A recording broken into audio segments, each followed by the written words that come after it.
Hi, my name is Nafisa Abdulhamid. I am a residence don here at the University of King's College, and I'm also a PhD student at Dalhousie University.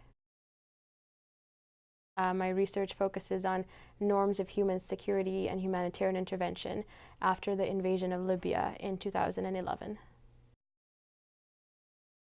I was actually born and raised in Mombasa, Kenya. I moved to Canada 7 years ago to go to the University of Alberta in Edmonton.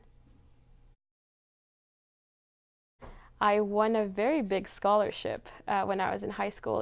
It was called the Global Citizenship Award. Yeah, it was a full ride to go to do my undergrad at the University of Alberta. I did my undergraduate degree in political science. I did an honors degree, and then I did my master's degree in political science, and I'm doing my PhD in political science. Um, I love to travel, and so I usually travel once a month. And I love to go to museums and art galleries wherever I go. And that's become my most expensive hobby to date.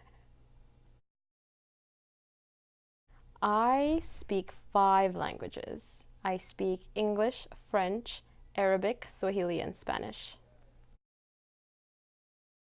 I would invite Beyoncé, and I would invite President Obama and Oprah Winfrey, those three.